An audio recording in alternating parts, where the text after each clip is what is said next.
আসসালামু আলাইকুম। শীতের সবজি দিয়ে যারা মাছ খেতে পছন্দ করেন, আজকের রেসিপি তাদের জন্য।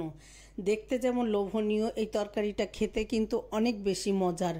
এই তরকারিটা রান্না করার জন্য এখানে কিছু রয়না মাছ বা মিনি মাছ যে নামে চেনেন না কেন ভালো করে কেটে ধুয়ে ঘষে পরিষ্কার করে নিয়েছি। লবণ পানি দিয়ে খুব ভালো করে ধুয়ে পানিটা ঝরিয়ে নিয়ে এবার আমি একটু চেরা দিয়ে নিয়ে এবার আমি আমার প্রয়োজন মতো 7টা মাছ নিয়ে হলুদ লবণ খুব ভালো করে হাতের সাহায্যে মাখিয়ে নিচ্ছি। আর এভাবে হলুদ লবণটা মাখিয়ে নিলে মাছের গায়ে খুব ভালো করে কিন্তু হলুদ লবণ ঝালটা প্রবেশ করে। এখানে আমি হলুদ লবণটা দিয়েই কিন্তু মাছটা মাখিয়ে নিয়েছি।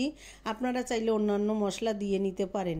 এবার চলে গেলাম আমি মাছটা ভাজার জন্য। চুলায় একটা পাত্র বসিয়ে দিয়ে দিলাম আমি কিছুটা তেল, প্রায় 6 টেবিল চামচ পরিমাণ তেল। তেলটা খুব ভালো করে গরম হয়ে গেলে এবার আমি একে একে মাছগুলোকে দিয়ে একটু সাবধানের সাথে কিন্তু ভেজে নিতে হবে, যেহেতু এই মাছটা একটু নরম মাছ হয়, রান্নার পরে অবশ্য শক্ত হয়ে যায়। এই একটু সময় নিয়ে আমি তেলটাকে ঘুরিয়ে ঘুরিয়ে খুব ভালো করে ভেজে নিচ্ছি। আর এভাবে খুন্তি দিয়ে যদি মাছটা প্যানে দেওয়া হয় তাহলে কিন্তু তেল ফুটে ওঠার সম্ভাবনা থাকে না।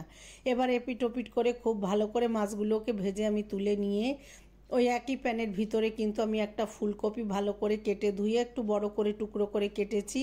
এর সাথে আমি নিয়েছি 2টা আলু, নিয়ে একটা বড় সাইজের আলু ছিলে টুকরো করে নিয়েছি। এবার ফুলকপি আলুটাও খুব ভালো করে ভেজে নিব। একটু হলুদ লবণ দিয়ে আমি মিনিট 10 এপিট ওপিট করে খুব ভালো করে ভেজে নিয়েছি।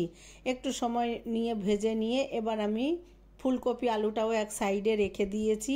আর এভাবে একটু ফুলকপি আলু যদি ভেজে রান্না করা হয় তাহলে কিন্তু তরকারির স্বাদটা অনেকাংশে বেড়ে যায়। আর শীতের দিনে এই ফুলকপি সবজি বা শীতের সবজি দিয়ে যারা মাছ খেতে পছন্দ করেন একবার হলেও এভাবে রান্না করে খাবেন। আর যারা খেয়েছেন তারা তো জানেন। এবার আমি ভেজে ফুলকপি আলুটা এক সাইডে রেখে দিয়ে আমি অন্য একটা পাত্রে দিয়ে দিলাম 6 টেবিল চামচ পরিমাণ তেল। আজকে আমি সরিষা বাটা দিয়ে রান্না করব। সরিষা বাটা পেঁয়াজ বাটা একসঙ্গে দিয়ে দিলাম, রসুন বাটা দিলাম, কাঁচা মরিচ বাটা দিয়ে দিলাম, লাল মরিচের গুঁড়া, হলুদের গুঁড়া, ধনিয়ার গুঁড়া, স্বাদ মতো লবণ। সমস্ত উপকরণ আমি 1 টেবিল চামচ পরিমাণ দিয়েছি। আপনারা আপনাদের প্রয়োজন মতো মশলাটা ব্যবহার করবেন। আমি সবসময় বলি আমি খুব অল্প মশলায় রান্নাটা করি।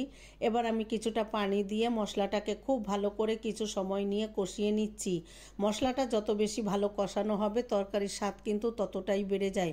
অল্প অল্প পানি দিয়ে প্রায় মিনিট 5 মিডিয়াম আঁচে রেখে আমি মশলাটাকে খুব ভালো করে কষিয়ে নিয়েছি। আপনারা মশলার কালারটা দেখে নিশ্চয়ই বুঝতে পারছেন যে তরকারিটা কতটা লোভনীয় হবে। এবার আমি আগে থেকে যে ফুলকপি আলুটা ভেজে রেখেছিলাম এবার এই মশলার ভিতরে দিয়ে আমি আরও কিছু সময় খুব ভালো করে কিন্তু মশলার সাথে কষিয়ে নিয়েছি। আর এভাবে খুব ভালো করে কষিয়ে নিলে প্রতিটা সবজির গায়ে কিন্তু মশলাটা খুব ভালোভাবে প্রবেশ করে। যত বেশি কষানো হবে ততই কিন্তু তরকারি সুস্বাদু হয়।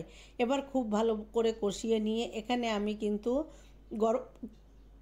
গরম পানিটা ব্যবহার করেছি। আর তরকারি রান্নার ক্ষেত্রে কিন্তু গরম পানিটা ব্যবহার করতে হয়, তাহলে কিন্তু তরকারিটা যেমন ঝটপট রান্না হয়ে যায় আর তরকারিটা দেখতেও কিন্তু অনেক বেশি সুন্দর হয়। এবার আমি এখানে ফ্রেশ 2টো টমেটো কেটে ধুয়ে পরিষ্কার করে নিয়েছি। এবার আমি টমেটো দিয়ে দিলাম।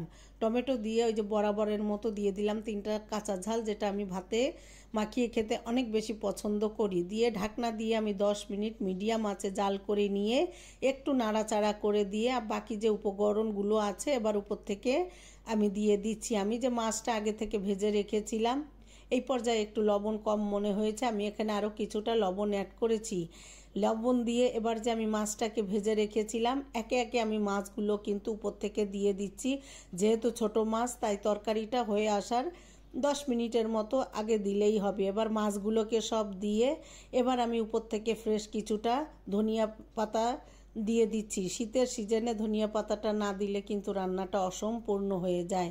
এবার ধনিয়া পাতাটা দিয়ে আমি ঢেকে চুলাটা অফ করে চুলার উপর রেখে দিয়েছিলাম আরও 10 মিনিট। এরপর সরাসরি আমি প্লেটে ভাত নিয়ে এবার মাছটা দিয়ে পরিবেশন করে আপনাদের দেখিয়ে দিলাম এই তরকারিটা যে কি মজা। শীতের দিনে যারা সবজি দিয়ে মাছ খেতে পছন্দ করেন তাদের জন্য কিন্তু দারুণ। আমার তরকারিটা আপনাদের কেমন লাগলো কমেন্টের মাধ্যমে জানাবেন। আর সবাই ভালো থাকবেন, আপনার এই বোনের জন্য দোয়া করবেন। আপনাদের জন্য রইল অনেক দোয়া। আসসালামু আলাইকুম।